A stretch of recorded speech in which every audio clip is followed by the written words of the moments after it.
एकेकाळचे मुख्यमंत्री पदाचे प्रबळ दावेदार पण मुख्यमंत्री झाले नाहीत. एका काळचे बडेजाव नेते पण आज राजकीय वर्तुळात एकटे. हा प्रवास आहे एकनाथ खडसेंचा. का दरवेळी त्यांच्या हातात सत्तेच्या किल्लीऐवजी मिळते अपयशाची फाईल.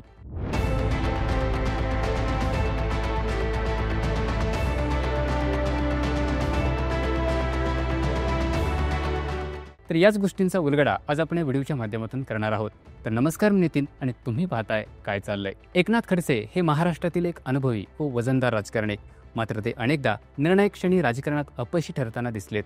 यामागे काही राजकीय, वैयक्तिक अशी अनेक कारणं आहेत.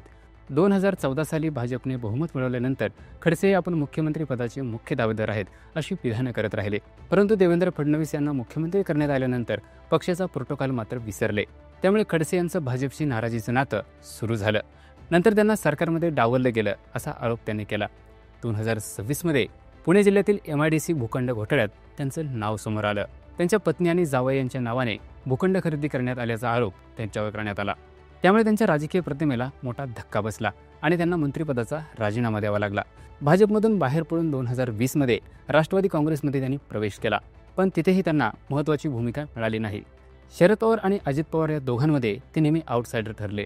एकनाथ खडसे यांनी घराणेशाहीवर भर दिला पण ते स्थानिक जनाधार वाढवू शकले नाहीत. त्यांनी आपल्या कन्या रोहिणी खडसे यांना राजकारणात आणलं. मात्र त्या देखील निवडणुकीत पराभूत झाल्या. त्यांचा जनतेशी प्रत्यक्ष संपर्क किंवा प्रभाव कमी असल्याचं चित्र पाहायला मिळतं. खडसे हे चांगले प्रशासक असले तरी संघटन पातळीवर आपली वेगळी टीम, पिढी किंवा लॉबी उभी करण्यात ते अपयशी ठरले. त्यामुळे पक्षांतर्गत राजकारणात त्यांचा गट मजबूत झाला नाही. त्यांनी अनेकदा पत्रकार परिषदांमधून भाजपमधील नेत्यांवर, विशेषतः गिरीश महाजन यांना लक्ष्य करत गंभीर आरोप सुद्धा केलेत. त्यातून त्यांना प्रत्यक्ष राजकीय फायदा मिळाला नाही. उलट राजकारणात कडवट नेता अशी त्यांची प्रतिमा तयार झाली. हनी ट्रॅपपासून ते बॉम्बस्फोटातील आरोपींची साथ अशा अनेक आरोपांमधून ते सतत चर्चेत राहिले.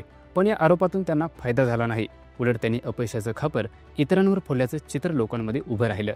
राजकारणात दीर्घ अनुभव असूनही ना संघटन, ना नवीन पिढी, ना व्यापक जनाधार. एकनाथ खडसे नेते नेहमी अर्धवट यशाचं प्रतीक बनले. प्रशासनात चांगली पकड असूनही राजकारणातला खेळ वेगळा असतो. त्या काळात खडसे वारंवार चुकले. एकनाथ खडसे यांचं राजकारणातील अपयश हे केवळ दुर्दैव नसून पक्षांतर्गत संघर्ष, चुकीच्या वेळी चुकीचे निर्णय आणि प्रभावी जनसंपर्काचा अभाव या घटकांचा एकत्र परिणाम आहे. नुकतेच पुण्यातील खराडे परिसरातील एका स्टुडिओ फ्लॅटमध्ये पुणे पोलिसांनी ड्रग्ज पार्टीवर धाड टाकून 7 जणांना अटक केली. त्यामध्ये एकनाथ खडसे यांची जावई प्रांजल खिवलेकर यांचा समावेश आहे. पोलिसांनी यावेळी 2.5 ग्रॅम कोकेन, 70 ग्रॅम गांजा, हुक्का सेटअप यासह आधी मद्य जप्त केले. यावेळी एकनाथ खडसे यांनी पोलिसांना प्रतिक्रिया देताना असं सांगितलं की जावई दोषी असेल तर त्यांचं समर्थन करणार नाही. मात्र कुणी त्यांना चुकीच्या पद्धतीने अडकवण्याचा प्रयत्न केला तर तो सहन सुद्धा केला जाणार नाही. अशा विविध प्रकरणामुळे एकनाथ खडसे यांचा पाय अधिक खोला जाताना दिसून येतोय. एकनाथ खडसे यांच्या जावयाने या पार्टीचं आयोजन केलं असल्याचा आरोप भाजपचे आमदार मंगेश चव्हाण यांनी केलाय. तसेच ड्रग्ज तस्करीत सुद्धा जावयाचा हात असल्याचा दावा चव्हाण यांनी केलाय.